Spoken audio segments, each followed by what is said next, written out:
Hello friends, welcome back to my YouTube channel Sangeeta .इंगू जी में आप सभी का फिर से एक बार स्वागत है। और आज मैं फिर से आप सभी के बीच एक नई और सच्ची घटना के साथ हाजिर हूँ। तो फ्रेंड्स, आज की कहानी शुरू करें उससे पहले अगर आप हमारे चैनल पर नए हैं तो प्लीज़ हमारे चैनल को सब्सक्राइब कर दीजिए और वीडियो पसंद आए तो लाइक कमेंट ज़रूर कीजिएगा।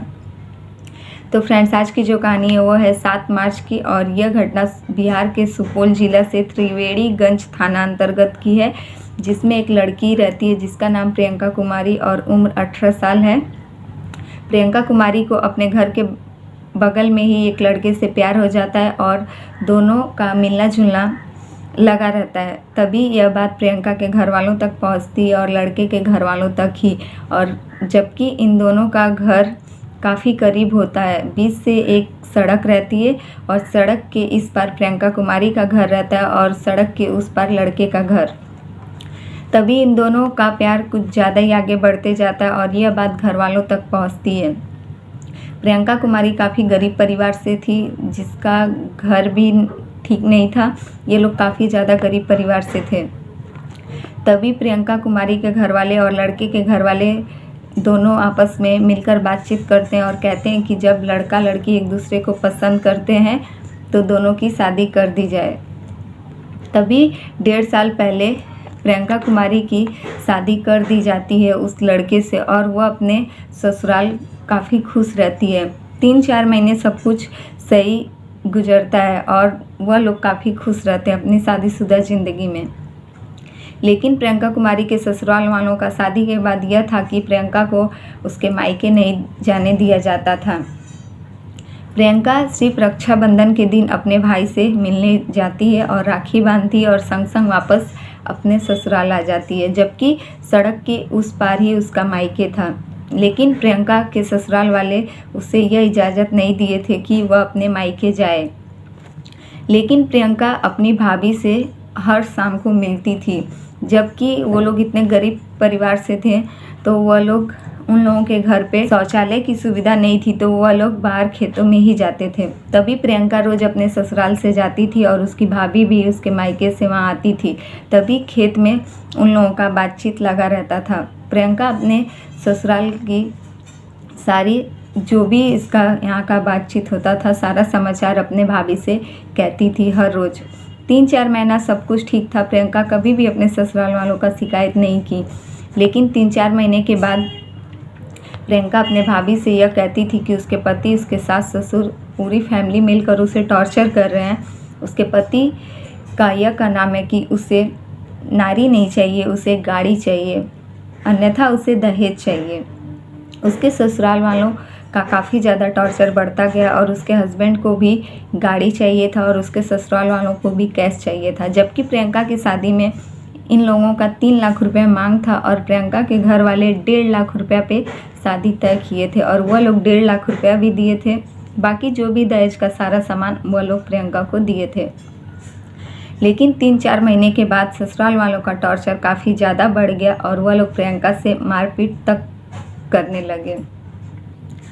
फिर एक दिन 7 मार्च को अचानक गांव में खबर आती है कि बाहरी एक पेड़ पर प्रियंका जो है संदिग्ध अवस्था में पाई गई है।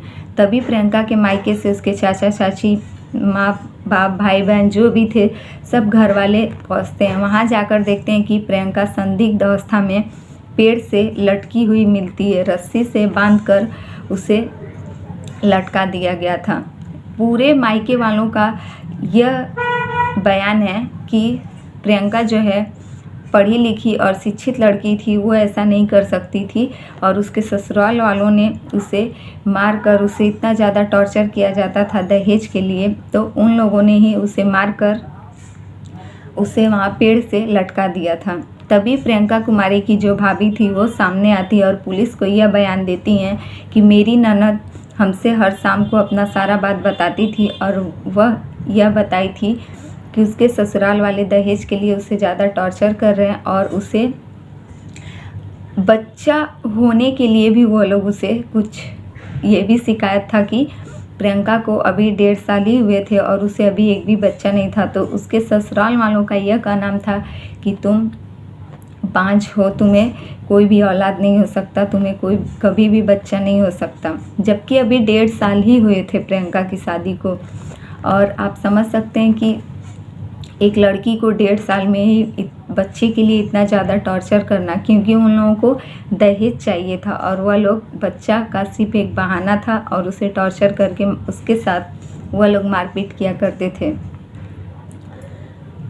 तभी प्रियंका अपनी भाभी को यह बात भी बताई थी कि वह लोग उसे बांझ कहते हैं और कहते हैं कि तुम्हें कभी बच्चा नहीं होगा, और उसका हस्बैंड यह कहता है कि मैं बाहर से दिल्ली जाकर वहाँ से शादी करके अपने लिए दूसरी बीवी लेकर आऊँगा और तुम्हें मैं छोड़ दूँगा, वरना अपने मायके से हम लोगों के लिए जो भी हम लोग की मांग है उसे पूरी करो। प्रियंका काफ़ी गरीब परिवार से थी, इसलिए वह कभी भी अपने परिवार वालों पर किसी भी बात का दबाव नहीं डालना चाहती थी, और बेचारी इन लोगों का सब कुछ सहते सहते उसे यह लोगों ने काफ़ी ज़्यादा मारपीट उसके साथ किया था, और उसके गले में वो लोग रस्सी बांध के उसका दम घोंटकर उसे ये लोग मार दिए थे, और उसे अपने ही घर के बाहर पेड़ से लटका कर वो लोग और सब लोग पूरे ससुराल वाले गांव से फरार हो चुके हैं। तो फ्रेंड्स, यही रही आज की कहानी कि कैसे हमारे समाज में अभी भी दहेज के लिए कुछ लोग एक लड़की को किस हद तक टॉर्चर कर सकते हैं। और पहले तो वह लड़का उसके साथ उसको प्यार में फंसाता है और उससे शादी करता है, लेकिन कुछ दिन बाद ही उसे पैसे की लालच होती है और वह उसे टॉर्चर करना शुरू कर देता है अपने घर वालों के साथ मिलकर। इस घटना में लड़के के साथ साथ उसकी पूरी फैमिली भी शामिल रहती है और लड़की को वो लोग जान से मार देते हैं। तो हमारे समाज में आज भी कुछ लोग ऐसे हैं जो दहेज के लिए किसी भी हद तक जा सकते हैं, और हमारे समाज से यह दहेज की प्रथा जो है वो कभी ख़त्म नहीं होने वाली है। तो फ्रेंड्स, यही रही आज की कहानी। अगर कहानी पसंद आए तो वीडियो लाइक कमेंट ज़रूर कीजिएगा, और हमारे चैनल पे नए हैं तो प्लीज़ हमारे चैनल को सब्सक्राइब कर दीजिए।